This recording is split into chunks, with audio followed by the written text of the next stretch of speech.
আসসালামু আলাইকুম সুপ্রিয় দর্শক, কেমন আছেন সবাই?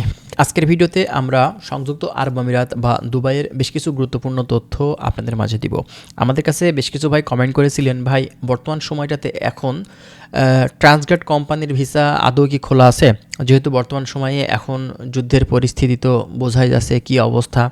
তো এই সময়টাতে আপনারা ফ্রিজন কোম্পানি এবং এই ট্রান্সগার্ড কোম্পানিতে ঢুকতে পারবেন কি না, আজকের এই ভিডিওটি মূলত তাদের উদ্দেশ্যে যারা এখন নতুন করে আপনার সাধারণ লেবার ক্যাটাগরি ভিসায় যেতে পারছেন না, বিধায় আপনারা চাচ্ছেন যে আপনারা ফ্রিজন কোম্পানিতে বা ট্রান্সগার্ড কোম্পানিতে যাওয়ার জন্য। অবশ্যই আপনারা ভিডিওটি দেখবেন, সম্পূর্ণ বিস্তারিত কিছু তথ্য আমরা এই ভিডিওতে দেওয়ার চেষ্টা করব। যদি আপনারা আমাদের চ্যানেলে নতুন হয়ে থাকেন, চ্যানেলটা সাবস্ক্রাইব করে রাখবেন। প্রতিনিয়ত আমরা চেষ্টা করছি সংযুক্ত আরব আমিরাতের বিভিন্ন ধরনের ইনফরমেশনগুলো আপনাদের মাঝে দেওয়ার।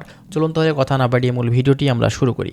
ফার্স্ট অফ অল আপনাদেরকে বলি যে দেখেন, সংযুক্ত আরব আমিরাত বা দুবাই এই দেশটি দীর্ঘদিন ধরে কাজের ভিসা আমাদের জন্য কিন্তু বন্ধ করে রেখেছিল। আমরা কিন্তু এই দেশটিতে যেতে পারিনি। তবে এখন এই রিসেন্টলি এই দেশটাতে আমাদের যাওয়ার চাহিদা বা আমরা প্রচুর পরিমাণে কিন্তু বিভিন্ন এজেন্সি দ্বারা কিন্তু চেষ্টা করছি যাওয়ার জন্য। কিন্তু এরই ভিতরে এখন বুঝতেই পারছেন, ইরান এবং ইসরায়েল আমেরিকার যুদ্ধের কারণে আমাদের মিডল ইস্টের দেশগুলো কিন্তু এখন খুবই উত্তপ্ত।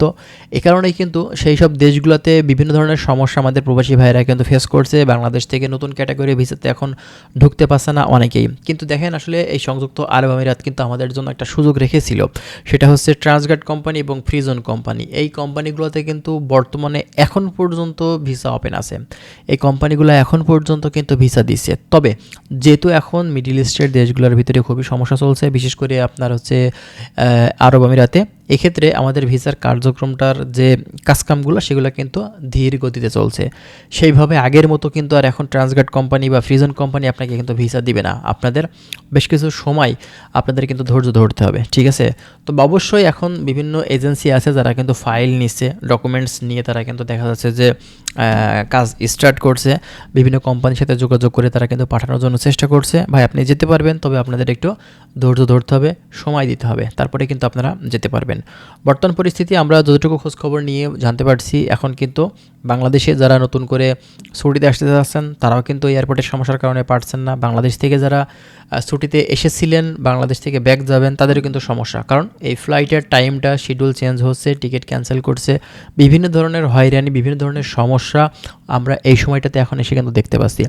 তো যাদের চিন্তাভাবনা আছে যে আপনারা দুবাইতে এখন ঢুকবেন, আপনারা অবশ্যই কিন্তু এই ফ্রিজন কোম্পানি বা ট্রান্সগার্ড কোম্পানিতে আপনারা ঢুকতে পারবেন। তবে আপনার ভিসাটা 100% এই সময়টাতে হবে কিনা এর গ্যারান্টি কোনো এজেন্সি বা কেউ কিন্তু দিতে পারবে না, কারণ সময়টা এখন খুবই খারাপ, ঠিক আছে? মিডল ইস্টের প্রতিটা দেশেরই কিন্তু একই রকম পরিস্থিতি, শুধুমাত্র এই সংযুক্ত আরব আমিরাত না, আরও বেশ কিছু দেশের ভিসা কিন্তু বন্ধ হয়ে আছে। তবে আপনার দুবাইতে তো ফ্রিজন বা ট্রান্সগার্ড কোম্পানিতে সুযোগ দিয়েছিল, সেখানে যেতে পারছিল। কিন্তু দেখেন, এই ওমানের যে বাজার, মালয়েশিয়ার যে বাজার, এগুলোর কিন্তু আসলে কোনো সিস্টেমই কিন্তু নেই।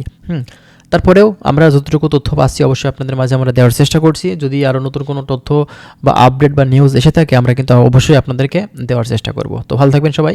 আজকের ভিডিওটি আমরা এখানে শেষ করছি। পরবর্তীতে অন্য কোনো বিষয় নিয়ে আবারও কথা হবে। ভালো থাকুন। আল্লাহ হাফেজ।